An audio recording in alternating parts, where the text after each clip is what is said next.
Good afternoon, and thank you very much for the opportunity to present this information about our work with the obesity crises that develop in Prader-Willi syndrome. There is a handout that is downloadable from our website that contains all the major points of this presentation. It's a two-page somewhat large-sized handout. And there's also a book chapter coming out that also goes into detail about this material. So this work was done in Pittsburgh, Pennsylvania in the early 2000s at a reference center or referral center that operated for about 30 years. The Children's Institute of Pittsburgh is just a small rehabilitation center that started out with a summer program to help children, local children with Prader-Willi syndrome, lose weight. But because they gradually built up a wealth of experience with referrals, soon became an international reference center for North America. This is a photo of our patients from 2002. At this time, all of the patients have genetic Prader-Willi syndrome, and none of these patients have been on growth hormone. And I'll just point out the tall young lady in the back is actually only 5'6", and she just comes from a tall family. Here are some of the children that we took care of. And in contrast, I want to show the children who come to the Prader-Willi syndrome conference in Florida every other year, many of whom have healthy weights, which has really become the norm in Europe and North America. Obesity and Prader-Willi syndrome inevitably leads to hypoventilation, that is shallow breathing. This first appears during the night. It is often missed, and it may or may not be accompanied by obstructive sleep apnea. In my opinion, the absence of sleep apnea sometimes contributes to it not being noted. This, if untreated by weight loss, progresses to respiratory failure and sometimes right heart strain or frank failure.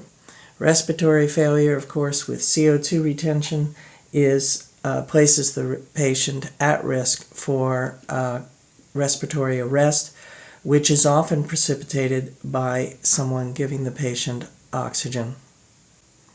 Another reason that the hypoventilation is missed is because it's not a very dramatic finding.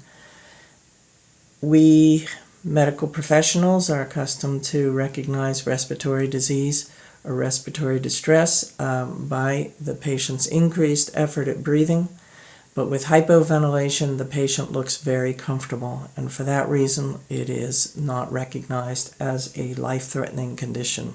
It can progress to respiratory failure and right heart strain or failure. Usually the patient succumbs from the respiratory failure before we see the clear-cut signs of right heart failure. So there's hypotonia in Prader-Willi syndrome due to abnormalities in the muscles. It's most evident in early childhood, but it has implications throughout life, and the obesity hypoventilation situation brings that out. So in the small children we have milestone delays, we have easy fatigability, low calorie needs, and above all, poor ventilation, which does contribute to morbidity and mortality in infancy, but then in the absence of obesity seems to recede as a problem.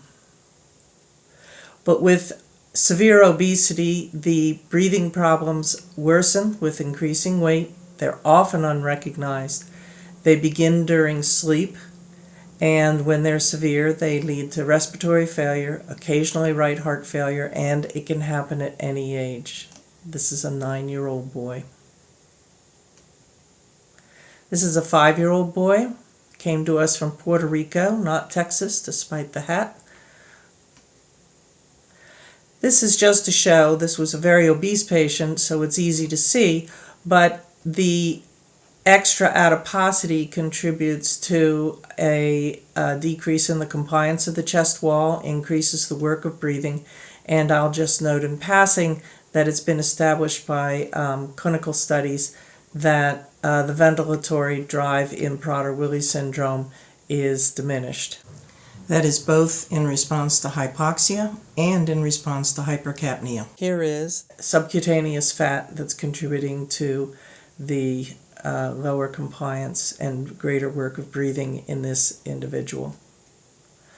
So, somewhat arbitrarily, I've broken the stages down into 4 stages of progression, mainly to help people identify the early stages of the disorder, which in our experience were and continue to be missed.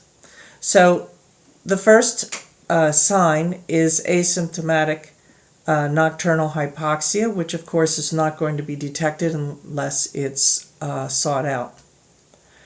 At the time we were doing this work, pulse oximetry was far less available, but this is the sort of thing that we would see in this early stage with desaturations down into the 70s. There may be no obstructive events.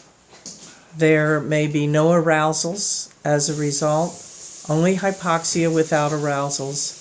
And the hypoxia can be quite profound as the condition progresses and may represent a left to right shunting through the unaerated areas of the lungs. In the second stage, we start to get clinical signs. This is fluid retention. Parents may report some decreased endurance, and the nocturnal hypoxia is more profound and extensive through the night. These are 2 adults who present in this condition. At this stage, the patient will have a generalized lower body lymphedema, which I'll describe a little more in a minute. The poor ventilation and low oxygen levels lead to increased pulmonary resistance, and it is for this reason that the lymphatic and venous return are impaired. This 7-year-old presented with edema to the level of her mid-thorax. Due to untreated sleep apnea, the edema was not visually appreciated, and this is the case, as far as I know, always. It's not visually appreciated, it's palpable, and there is no pitting. So if you're looking for pitting, you will miss it. And many clinicians, even pulmonologists, have missed this edema, but the firmness of the tissue in the lower part of the body compared to the upper part of the body is your tip-off. In this little girl, we see a rapid weight gain. When the slope of this line, these are her weights charted across the months, and suddenly the slope of the line increases. At that point, she had been put on insulin, but it may also be at that point she started to retain fluid, and the two may be related or they may be coincident. So visually, it's pretty much impossible to tell edema from obesity, and that's why I use the advice, use your fingers, not your eyes. Compare the lower part of the body to the upper part of the body. Note the turgor or the firmness of the tissue. One clinician wrote in his chart, "The fat gets hard." There's another tip-off possible too. This patient has some shininess of his legs, even though his legs don't particularly look edematous, but that does represent the stretching of the skin.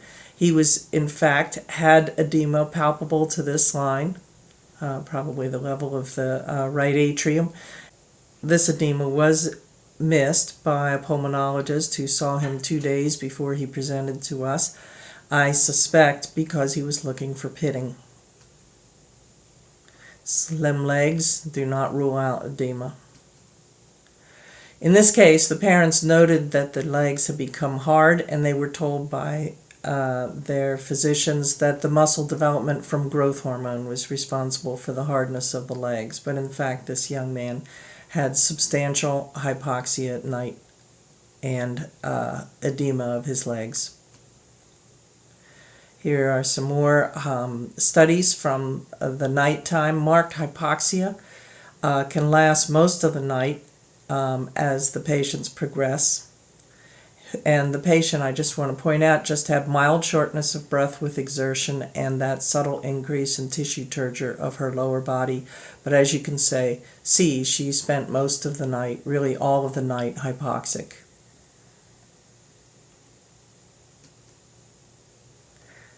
You can see here that she's dipping down into the 50s, and she looks pretty good.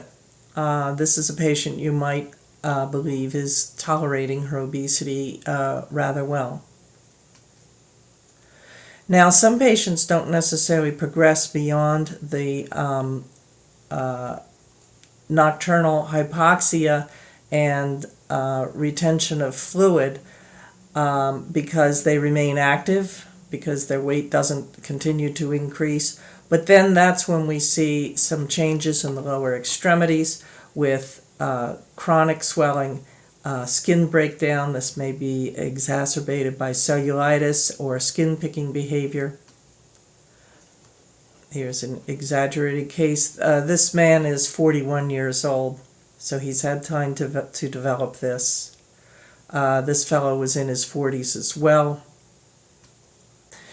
The third stage is marked by daytime hypoxia, and at this point many patients, in our experience, had progressed to this level before they were identified as being in trouble.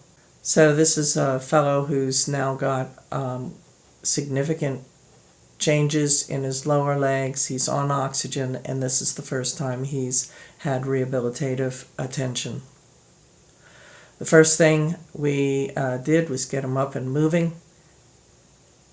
You can see the urinary catheter. He came to us from a acute care hospital ICU situation. He needs his catheter and his oxygen carried for him, but the important thing is that he's up and moving, and you don't get a lot of exercise in an ICU. This is the worst edema I ever saw, but again, this patient was up and moving with a walker. And the final stage, the most dangerous, is when there is some CO2 retention and there may or may not be some cor pulmonale. I want to emphasize that cor pulmonale, cardiac enlargement, even findings on an echocardiogram are late findings, and frequently the patients become critically ill from the respiratory failure without these signs. It's also not easy to look at the right side of the heart on echo in an obese person. This young man presented to us with severe hypoventilation, CO2 retention, and because of the severity of his edema, which produced a rock-hard abdomen and legs right up to the level of his chest, I do believe that the severity of the tissue turgor actually was contributing to his hypoventilation. Rehabilitation, so simple and yet so difficult. The first thing is to avoid excess oxygen. Oxygen desaturations may be profound, but they are undoubtedly long-standing, and the patients have compensated. The patients are very prone to CO2 retention, and we found that we could safely use 1 liter per minute by mask maximum. But when we tried to go higher than that, and we have many, many reports of patients becoming unresponsive when the clinicians try to correct their oxygen saturations too quickly by using more oxygen. The temptation to normalize oxygen saturations can be deadly. You can see that, yes, they're very low, but this is chronic. Here's a young lady who came to us who was spending the whole night looking at the red bars distribution, most of the night under 70. And with just CPAP, these improved immensely. Proper positioning was key, as I mentioned, in this young man. Because of his CO2 retention, we wanted to maximize his ventilation. 1 liter per minute max. The second part of medical management is exercise. It improves the hypoventilation, it improves the venous lymph return, and it uses a few calories. Exercise is restorative. You have to get the patient up. You want to avoid intubation, you want to avoid tracheostomy. During intubation or after intubation, it's very hard to get the patient up and moving. The problem with tracheostomy is that 100% of the patients I ever saw who had tracheostomies had severe behavioral complications involving the tracheostomy, stuffing things into the tracheostomy, ripping the tracheostomy out multiple times. It's really a life-threatening situation.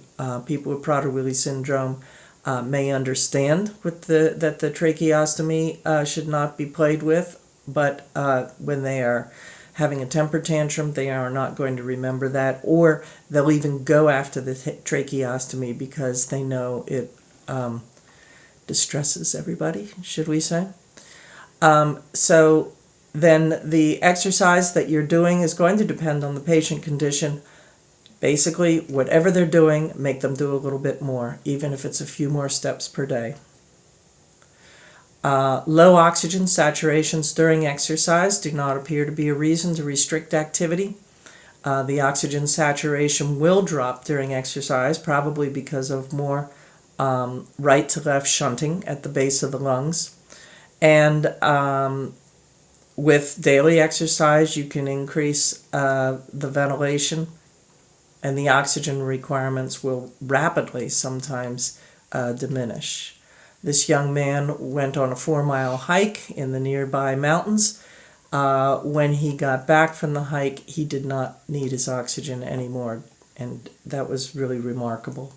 Exercise is critical, not only for weight loss, but also for improved ventilation at night, and it becomes apparent even within days, even before weight loss takes place. The physical therapy team is generally your best friend in getting patients up and moving, getting them with the oxygen on the little cart and with an appropriate walker. The third step in management is to avoid diuretics. You want to initiate activity, not diuretics. Again, this goes against everybody's first impulse, but with exercise and motion, you're treating the hypoventilation, and the edema will take care of itself. Even with cardiomegaly, there is no associated pulmonary edema by and large. The ugly x-rays, chest x-rays you see are mostly atelectasis, not fluid. If they're on diuretics, we generally tapered those diuretics as tolerated. And I will show you some graphs to show you why we were not anxious to put patients on diuretics. The edema may be compensatory, and so with the diuretics you may get some excessive volume depletion and actually decrease cardiac function because you decrease cardiac return. Normal adult people with Prader-Willi syndrome also typically have a creatinine of 0.5 to 0.8. That's a little bit higher now that we have growth hormone. Higher values are abnormal and may indicate overuse of the diuretic. This is the reason why we did not use diuretics. We saw a spontaneous diuresis and loss of fluid as soon as we got these patients up and moving. And here are some examples. Here's a patient who lost 8.6 kilograms in the first 3 days. During this rapid phase of weight loss, it is probably mostly fluid. And then we see more of a plateauing where the patient is actually undergoing actual weight loss from his diet and exercise. In this patient, he lost 10 kilograms in the first 4 days. Another 19-year-old man, no diuretics. This is the effect of moderate activity in a previously sedentary patient. This is another patient who had an 18-kilogram loss over 15 days, again without diuretics. This man came in at 250 kilograms, and 10 days after admission, he was down to 232. And I just want you to notice a lot of work goes into getting a patient with Prader-Willi syndrome up and moving. He was getting lots of awards and stickers and encouragement, and this takes a behavioral team, or at least a behavioral consultant, so that your nursing staff understand what they need to do. This was his graph. 54 kilograms in 30 days. Again, you see the steep decline and then more of a leveling out, which probably represents true loss of fat tissue. So here's our little 9-year-old boy who came to us really in critical condition. At first, all we could do was get him to stand up. We had him take as many steps as he could, which was just several steps and then rest, several steps and then rest. We actually counted up the number of steps he took each day as our measure of progress. This treatment is very low tech, but it requires patience and skill on the part of the staff who are helping the patient. Early rehabilitation is labor intensive. We use strict behavioral principles, which means that we don't respond to tantruming, or as my colleague said, tantruming is exercise, and lots of encouragement. Non-compliance is just ignored and waited out. And this is very characteristic of Prader-Willi syndrome, to just have a complete shutdown and refuse to do anything. And you may end up waiting for an hour or more until the patient's ready to get up and moving. But lots of encouragement will shorten that time. Here he is 3 weeks later, 9 weeks, still on oxygen. He was profoundly hypoxic. This is the day he went home. Originally presented with massive cardiomegaly, and at first this didn't change for 3.5 months. But on the day he went home at 5 months, his chest X-ray is noticeably improved. He was admitted at 110 kilograms, discharged. I estimated, based on the graph that disregarded the rapid weight loss as fluid, we estimated that about 40% of that weight loss was fluid.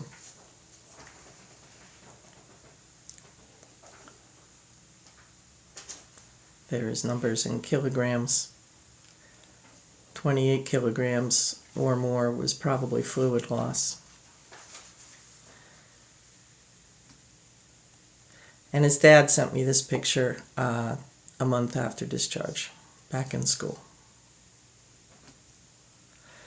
So to summarize the management of obesity hypoventilation, whatever stage you're starting at, exercise is restorative, avoid intubation and tracheostomy.